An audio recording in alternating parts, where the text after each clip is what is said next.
Abdullah bin Amr bin Haram atau dikenal dengan nama Abu Jabir, adalah sahabat Ansar yang juga pemuka dari Bani Salamah, termasuk suku Khazraj. Ia adalah ayah dari sahabat yang banyak meriwayatkan hadits Nabi Shallallahu Alaihi Wasallam, Jabir bin Abdullah. Ibnu Amr bin Haram ini termasuk sahabat Ansar yang mula-mula memeluk Islam, yakni ketika terjadinya Bayatul Aqobah kedua, yang dalam peristiwa tersebut, ia ditunjuk sebagai salah satu dari 12 pemimpin kaum Ansar Madinah. Ia juga termasuk dari Ahlu Badar, sahabat yang mengikuti perang Badar dan mendapat pujian Allah dalam Al-Quran dan jaminan masuk surga. Ketika akan berangkat ke perang Uhud, seakan telah mendapat firasat menemui syahid. Ia berkata kepada anaknya, Jabir bin Abdullah, "Wahai anakku, sungguh tidak kulihat diriku kecuali aku akan menemui ajal dalam pertempuran ini.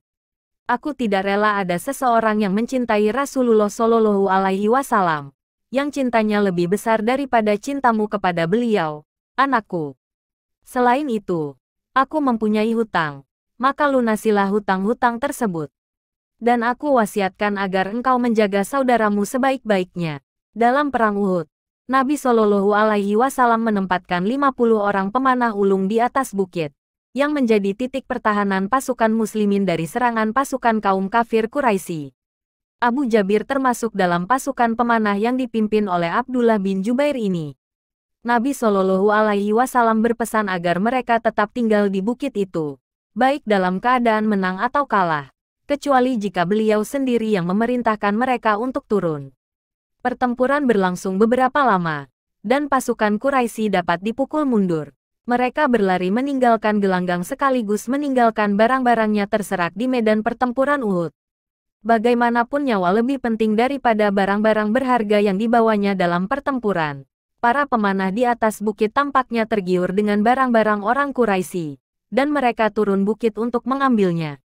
Abdullah bin Jubair berteriak mengingatkan pesan Nabi Shallallahu Alaihi Wasallam, tetapi mereka mengabaikannya.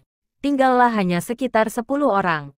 Termasuk Abu Jabir yang bertahan di atas bukit.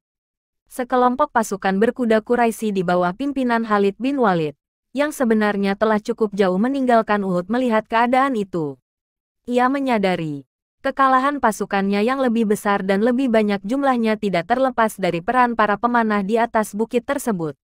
Dengan berkurangnya kekuatan pertahanan di bukit tersebut, Ibnu Walid yakin bahwa ia bisa membalikkan keadaan. Maka ia memerintahkan pasukannya bergerak menaiki bukit tersebut. Ibnu Jubair, Abu Jabir dan sekitar 8 kawannya menghujani mereka dengan panah untuk menghadang gerakannya. Tetapi itu tidak banyak berarti karena panah yang mereka lontarkan tak ubahnya gerimis saja. Dalam sekejap mereka berhadapan dan terjadilah pertempuran tidak seimbang.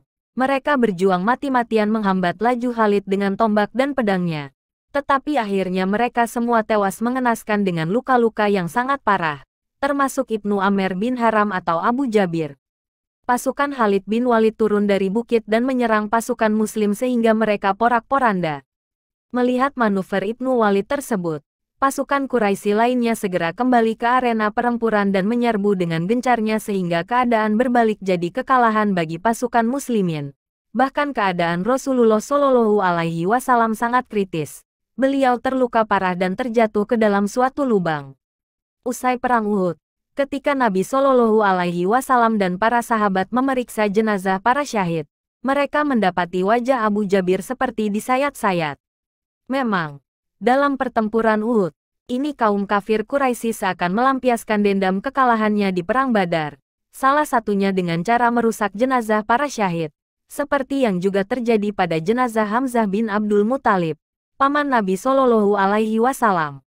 Jabir bin Abdullah, saudara-saudaranya, dan beberapa kaum muslimin lainnya mendatangi Uhud setelah pasukan Quraisy meninggalkan arena pertempuran.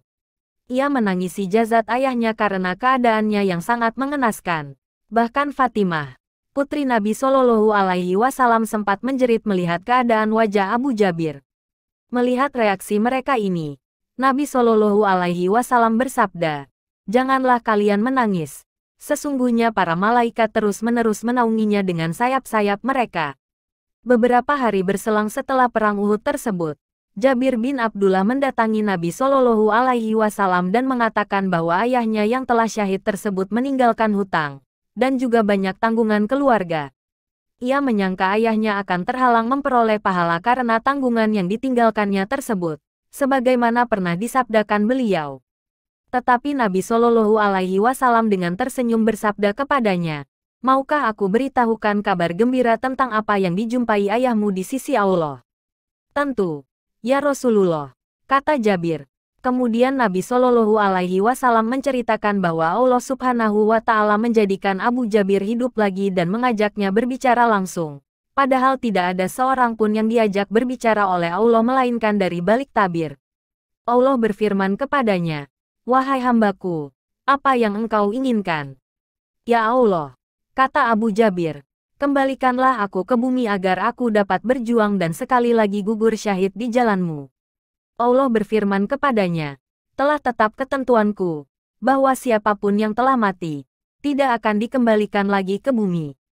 Kalau memang demikian, ya Allah, sampaikanlah keadaanku ini kepada orang-orang di belakangku," kata Abu Jabir.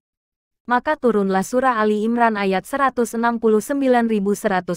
sebagai realisasi permintaan Abdullah bin Amr ini. Yakni Allah berfirman, "Janganlah kamu mengira bahwa orang-orang yang gugur di jalan Allah itu mati.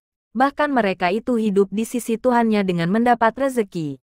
Mereka dalam keadaan gembira disebabkan karunia Allah yang diberikannya kepada mereka.